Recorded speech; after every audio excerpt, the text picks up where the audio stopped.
Hello, everyone, and welcome back to our Healers in Hiding Worldwide Coming Out Party.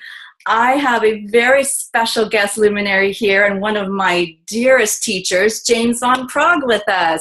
Thank Hello. you, James. Thank you very much.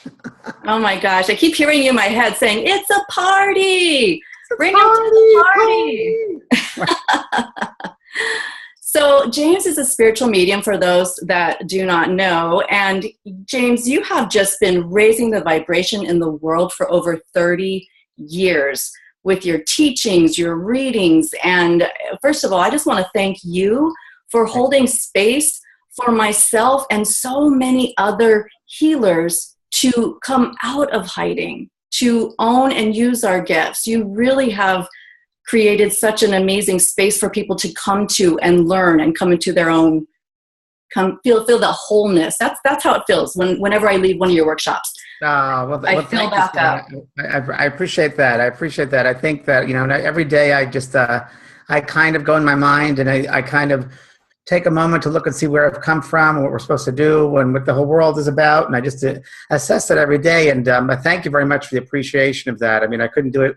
It's obviously not by myself. It's with everybody around me, and obviously my soul's plan, my soul's lesson, and things that have come to help. And I'm glad to see over 35 years now that the world is definitely a different place in so many ways, that more people are much more aware of healing and aware of their intuitive abilities and really coming out of the closet. So like I say, it's party time to come out of the closet, just to kind of empower and own who you are. And who you are, not who you have to be, fit into society, and it, things are so different than years past where religion was the main thing. That's kind of to the side now, and I think there are many, many roads to that light, to that awareness, and this is one of many. But so many people are more aware now that it's okay to have intuitive feelings, and it's okay to use healing energy, and there's a whole other aspect of our being than we're aware of. It's so much more than just the physical selves. So thank you. I'm glad every day that people are seeing the light or become more aware of it. Yes, it is true. I'm sure things are completely different from when you first started and you came out. I mean, did you ever have a moment where you actually came out of hiding? Were you ever in hiding with your gifts? No, actually, I never was. I was never that way. When I first started seeing spirit when I was a little boy, I would ask my mother, who are those people at the end of the bed? Those are God's angels. You see them too. I can see them. And I was somebody who really, children, when children are walking in this world the first 3 or 4 or 5 years, of course, they measure their environment, the world around them, based upon what their experiences are. And in this case, the senses. And most children, of course, everybody's just come from the spirit world, so their mindset is out of the spirit. And when they see forms, they see energy, they see colors, they see lights, that's normal and natural to the child. So to say, right, you don't see that if that's your imaginary friend, that's not true. That's not true to that soul. So my mother was very, very psychic. My family actually was. My grandparents on both sides of the family, in their days, they used to read tea leaves, or used to have, they called it a knowingness. My grandfather used to say to my grandmother, you better put up another plate on the table, because someone's going to visit us for dinner at 5 o'clock. Sure enough, the neighbors stopped by. And so in those days, it was like considered that was just the knowingness. And that's really what it's about. It's a very natural ability. And I think more and more people should embrace it and honor who they are. That's so true. And so you coming from that space of having that support, it was like normal for you. It was normal for me. It was abnormal not to see spirit. It was abnormal when kids used to make fun of me. There's a lot of bullying happened with, I think a lot of bullying, I said this last week and I think it's true. I think a lot of bullying happens because on some of the level that the person that's doing the bullying, I think there's an energy there that they're picking up or that they're aware of, and they don't understand what it is. So of course they have to defend that. So they reach out and bully or hurt or say things because they have to keep control. I think that's still the way it is with fear. I think fear is definitely based upon somebody who feels like they're out of control, so they have to be better than, so they'll create a judgment or fear. Right. And I think that's all involved in it. I really do. I do too. And so as you say, we come in having these gifts, we have these knowing, and we suppress them starting at children because it makes us different. And that's right. Yes, the bullying, but you never experienced that. You kept on going. I experienced bullying when it comes to like at school. When I went to a Catholic school, thank you very much. I went to a Catholic school, there was bullying. Thank you. And it really, and even I went to a seminary, and there was bullying the very first day. And so I have to think back, what the heck was it? I didn't do anything. I didn't say anything to these fellows. So it must have been energetically on some level they were picking something up. So I was a sensitive. I maybe was the energy I had, the vibration was a bit more lighter than they were used to. That energy, they weren't used to that probably. I don't know. I mean, that's what I'm thinking that must have been. And so they reached out and they had to, I think we always want to belong. I think we come onto this earth, we feel like there's always a sense of we've got to belong. We've got to be part of. And I stuck out, and they didn't like that someone was different or stuck out. And that's true in the gay world too. You know, I'm also a gay man. I've come out years ago with that. And I think it's not only gay, but it could be someone who has a different race or speaks a different language or whatever it might be. It doesn't matter. It's just someone who's different, I guess you'd say, someone who's different. But it's so interesting because it's the differences that make us, make the world a better place.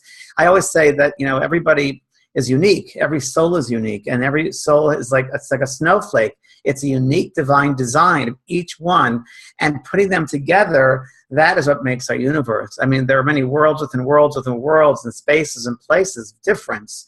And if we could just have that awareness that what difference is a good thing, and that we learn from each other's differences, that's what it's about.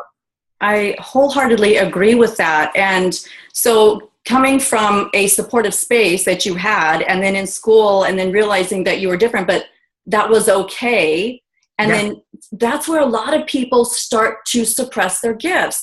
And then they get older, and then puberty, and then now, so what we're finding is there's a lot of people who realize that I have these gifts, and because of heightened awareness, spiritual evolution, it's becoming more and more people wanting to share their gifts with the world, knowing it's okay. Having teachers like yourself come and let everybody know it's okay to be different. Yeah, it's very true. I mean, that goes right back to what you said when a child looks to the adults and really in this earth world, we come back and we look at the adults to be the teachers and to help us. But it comes down to a point also, I think, as young children, but we come back with this clean slate and we look for those adults to give us the answers, but yet we become conditioned and programmed. You know, you have to be a certain behavior, and then you'll receive my love, or you'll receive my approval. And whether that's through teachers or parents or society, from a very young age, if you have a strong, not have a strong sense of who yourself, that you're important, you'll go right again to try to belong to a certain group, to be accepted or approved or receive love. You'll behave a certain way. You'll follow through a certain behavior. I mean, so many people in this world really they have a life of someone else's choices, not their own. They go into careers, they go into marriages, they go into places because they want to please somebody else. They want approval from somebody else. So they're not living their true, authentic self. They're living somebody else's life. And you can never be happy if you're living somebody else's life. You can never be happy. Yes. Yes, absolutely. And you, in your teachings and in your workshops and in your writing, you teach people how to let go of that, how to step into that. And it's almost, I feel like so often you facilitate, it's almost like holding a mirror to let people realize, oh yeah. That's exactly what I do. That's exactly what I do. Holding a mirror. That's exactly great way to describe it, because one of the exercises I do a lot in my workshops is I bring people back in a mind journey. I bring them back to a very young age, so a very positive experience when they're younger, when they're 3, 4, 5, 6 years of age, whether it's a holiday or a birthday, something very, very positive. Even though a lot of us might have had negative experiences, but there's going to be one positive experience. So I have them go to that space and that place and have them look around them in the situation, what is happening, what's the emotional experience that they're having then, and what's their sense of self? Are they happy? What do they feel about themselves? And then I bring them to current day. And then I just say, what changed in your life between then and now that you gave up who you were? So they go through this kind of litany, and it's not a judgment. It's just really a process to see how they've gone through and changed who they are, and how they've given in, and how they've lost sense of who they are, and their own happiness, their own joy. And it's many, many breakthroughs that way for people to experience who they are and what they're all about. So Exactly. And one of the quotes that you say that always runs through my mind is, it's none of your business what other people think of you. That's right. And I actually got that all the time. That's right. I got a Terry Cole Whitaker, which is what other people think of you is none of your business. And it's really, really true, because nobody knows you better than you know yourself, and nobody can love you more than you can love yourself, because really nobody knows you better than you know yourself. So we give away that power so often. And it's, we can't be empowered until we keep the power for ourselves and realize our own strengths, our own power. And that's really what it's about. And all I do is, like I say, holding up a mirror, I remind people who they are, and that they don't have to give their power away to be accepted. They can be just who they are. And really, once they have that awareness that they can be just who they are, that they're valuable, that they're worthy, boy, life changes. Can you imagine if everybody had that sense of that awareness, that and took away their power? It would change a lot of people. Right, right. And so you started out spiritual medium, giving your readings. When did you feel the calling to start teaching? Well, it's funny you asked me that, because I think I've always been a teacher. I really do, and that's my passion. And I remember when I was first learning about mediumship and spirituality, I remember that I was like a sponge, and I couldn't get enough. And there was a sense of it that I've heard this all before. I knew this. On some level, there was a knowingness. That it seemed like, kind of like I had this awareness. Again, now I look at it probably lifetimes, because I'm sure I studied it for lifetime to lifetime. I'm sure I've studied all different religions and philosophies and spiritual roads. I've been through many of it. So I think I've come back at this time to, yes, be a spiritual medium, but then on beyond that as a teacher. And I think that, as you can see, and I think I'm a really pretty good teacher. I really do. I think I'm a very passionate teacher. And I think I'm very good, as you know from taking classes with me, I take no BS. Because I think that the work itself is so special. And there's such a respect that's needed for the spirit world, who really, we are working for the spirit world. And we really have to be respectful of them. And also all the people that are in the, let's say, the classroom that we're working with, because everybody has a story. And yet at the same time, we have to, if we're willing to do the work, if we're willing to do the work, we have to do the work properly. So this is interesting, just going somewhere else here. There are many, many nowadays, as you look around the world, on television, there are mediums, on TV now, young mediums, Tyler Henry and Monica and younger mediums and then older mediums. Everyone's getting into the pot, which is great if it's done correctly. Right. If there's some quality control. And if people do it with an educated awareness of spirituality and mediumship, I should say, and mediumship to me is bringing through evidential details that life continues on, that there's a consciousness, that says awareness that we continue on. Anybody can do psychic work. I really believe that. Anybody can feel things intuitively and get things, and that has its value too. But for me, I know that I'm a spiritual medium, but beyond that, I am a teacher. And to me, there are many, many good spiritual mediums out there, some very good technicians, and they get through evidence, which is great. But for me, it's one step beyond that. It's the evidence, but it's also the teaching aspects, which for me, fill me up, because there's a reason why. When I look at bringing through a message, I know there's a backstory to it. There's a reason why there's a healing taking place with a message coming from the spirit to the loved one on the earth. And we are hoping that is just not caught up about an awareness of phenomena and that experience of just a phenomena of mediumship, but what goes behind it. Why is it so important? Well, it could be important because what we do on this earth affects everybody, that our thoughts are things, our thoughts, words, and deeds, how we act and treat another person, that will wait for us when we pass over to the other side of life. That will wait for us. Everything we created at this physical level, we will meet up again. We go into the spiritual dimensions. We first pass out of the physical vibration and go into the spiritual vibration.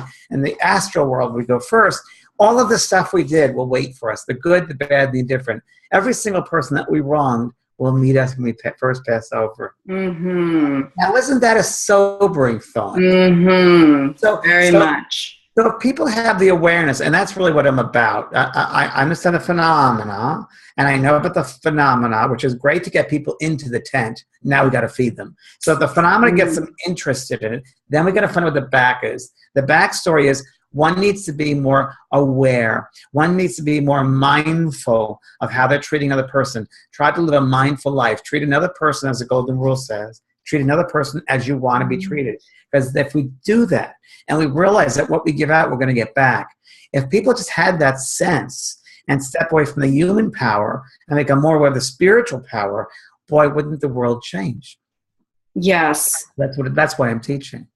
And I feel your passion and the respect for the spirit world as you talk, and as you, well, I know this firsthand as well, but I really am feeling it right now. And so for all these people tuning in, all of these people who have some kind of healing gift that they are suppressing, there is that feeling of respect to your own self, to gift. And if you are coming into mediumship, I hear you all the time, make sure that you work, you sit in your development circles, not just, hey, I have this gift, and it's not like a party, like a gig. It is like a party game. It's not a party game. Healing, yes. And I've seen a lot of people who do this type of, or take a class and they go out doing readings. It's like, oh, that's not good. That's not good. Yeah. Because they really don't know the proper, if you will, fundamentals of mediumship, and they end up snatching and grabbing and don't fully bring in a message like they should. And boy, isn't that disrespectful to the spirit world? And it becomes all about the person, all about the ego, the medium, the person who's trying to be a medium. It becomes all about them satisfying their own ego about it when it has nothing really to do with them whatsoever. So I have to teach that. I have to be what I know. And anybody who's watching this who's going into healing, whatever aspect of healing that would be, whether it's a hands-on healing, whether it's healing of the mind, whether it's healing and spiritual healing, whether it's mediumship, intuitive work, angel work, whatever you want to call this, vibration of healing, because healing comes under many different titles and many different modalities. So let's just break it down to say, when I talk about healing, I'm talking about bringing in a balance of power, a balance of energy. So let's say the healing would be, and we can heal people on many different aspects. So let's say we open it up by, I'm going to work with, let's say, I don't know, pick one. Angelic heal. Let's say I'm an angel therapist or whatever we want to, any way we want to label it is fine, I guess. But part of the person that's doing that work, so I mean, so many people get caught up in labels, but really what the job of a healer is really, and I'm talking about whatever level, whatever label they want to use is fine. What really, let's bring it down to the bare bones. The bare bones is that when you say you're a healer, what that says to me is that you are a vessel, that you're willing to bring in this energy of this vibration, this energy, and bring it to the recipient, the person that you work with, and bring balance to them, bring awareness to clear up, let's say, their imbalanced mind. Let's say they have certain mindset. Maybe there's some emotional disharmony. Maybe there's some physical problems. Maybe there's some spiritual problems, mental problems. It's bringing a balance to those levels, if you will. And it's bringing a balance and an awareness to open them up to really bring them back to themselves, to look back at themselves and let themselves heal themselves, because it's not the healer healing them, they're healing themselves. All that the healer is doing, just like I am doing, we are a vessel, we are a vehicle, we're holding up that mirror, we're giving them the space that they can heal themselves. That's really what it is. We're letting them heal themselves. And that's really what I think is important to note when we talk about healing. And that, you just answered my question of what is your definition of a healer? I know, I'm psychic. I knew you were going to ask me that. But it's so interesting because I do believe that that's the basic, I'm getting down to the very bottom line, is bringing a balance to the whole being, to the whole soul being. And the whole soul being, we have to understand that that soul being is made up of many, many lifetimes, many experiences. That I do believe in parallel lives. I do believe that the past, present, and future can be all one. But we just got to come up with this moment right now. So if we heal this moment right now, maybe we can heal aspects of the past, aspects of the future. And to be aware that when we hold that space, we open up that space of healing, that space of balance and a space of light, then there's more room to expand. There's more room to grow. Yes. And life is all about motion. It's all about movement. It's all about expansion. And at that point, then they're opening themselves up to their great selves, their divinity, if you will. Yes. And I know that in your workshops, when everybody is there, we experience a deep healing as well. And what I learned this last time, because we just had one in Encinitas just a couple weeks ago. A 5-day one, yes. Yes, with Lynn, lovely Lynn. Coming back in August, so we have wonderful. Okay, I'm there. Yeah. And David G came too as a little special surprise for us. Yes. So the first day, I always walk away with great epiphanies. And the first day I realized, when I worry what other people are thinking of me, I'm limiting my own gifts. Yeah, of course you are. Because I knew that, but I got it on a cellular level. yeah, remember that everything is power of the mind. The mind is everything on a mental level. So that mental level creates their environment around us. And if we're going to worry about other people think of us, you're putting out you're blocking spirit. You're blocking the divinity, the divine self. You're blocking your own soul to speak to you, your higher self, your oversoul. You're blocking because you're bringing yourself back down to that human level of limitation. And really, it's a perception thing. It's really the human world is the land of the illusion, and really, I often say it is what it is, and that's all that it is. So, if you open up that space and you sit yourself in a classroom and you put yourself in a workshop, just that alone, the intention that is a great thing, right? So we have to honor that I'm there and I'm receptive to whatever happens.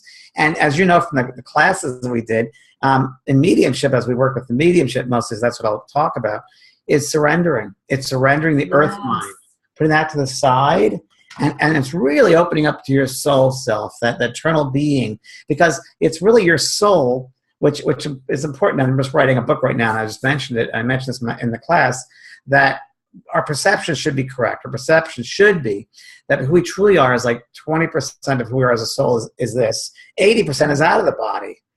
So, when we block and worry what people think, we're limiting our soul self from coming in, the awareness. And that's something which people should realize. And as you know from the course we did, when you can surrender, part of surrendering is getting yourself out of the human mind, putting that and opening up to your soul self and letting that wisdom come in, letting that eternal self, that light come down and come in, and you stepping into your power. And that's really what it's about. And it's not about how many words, how many messages can I get through with evidential details. At that point, the first point is surrendering, opening yourself up to the power, to your own power. And spirit communication, mediumship especially, since that's the class that you took, it's really a sense of, and I talked a little bit about this, it's part of our souls. The soul is the mind is the soul. So it's really, the spirit is the same as we are, except they're discarnate, where we are incarnate. We're in this physical shell. They're outside the physical shell, but we still have minds. So their mind is telepathically sending a thought, an impression, a feeling to the mind of the medium. And the job of the medium is to interpret correctly the information that they're receiving from the spirit. So that's really, and you can't do that unless you surrender. Yep. That's it. Surrender to that, surrender to your gifts. And like you said, be the conduit, be the vessel. And we do that on the vibration of love. And the vibration of love, because love is all there is. And so many people try to fit themselves into, a certain way of doing something or certain this. I mean, there were so many people who said, I said, what do you do? They said, I'm a channeler. Now I ask people like all this information, like, why are you taking the course? And what's your background? Because I need to see where they're coming from. Right. What is where are they coming from? What's their expectation? Is it an unrealistic expectation? And you've taken enough courses with me to see the myriad of types of personalities of people that come to this course. And it's really, again, we get all different types of people, some with genuine interest in developing mediumship, some who really are ill and need some healing on some, which is beyond me. They need a real medical person or a therapist. Right. Some stuff is chemical. Some stuff is way beyond me. So, I've had experiences before. People, this is years ago. Well, it happens as well, where people have some problem mentally, and they are on medication, and this happens to a lot of healing forums or workshops, where these people will sometimes think, you know what, I'm going to go to this workshop or this forum, and these healers will heal me, so I don't need to take medication.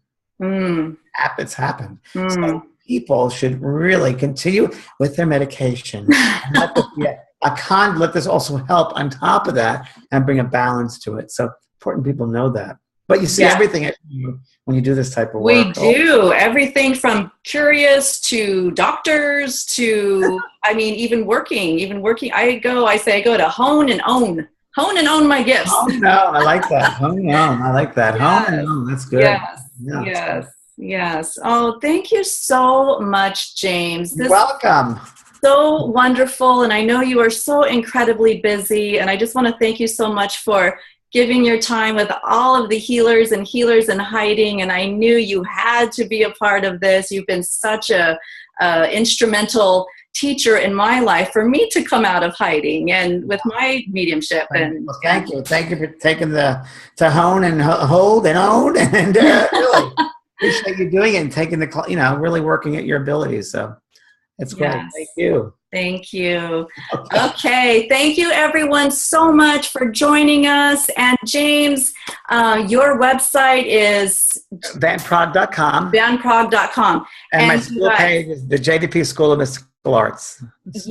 There is so much value that James provides within that website. On Facebook, you must, if you're not already, connect with him. You are constantly just raising the vibration and providing so much value. So thank you so much, James. Thank you, sweetheart. Thank you very much. Thank you, everyone, for tuning in. Much love to everyone. Bye.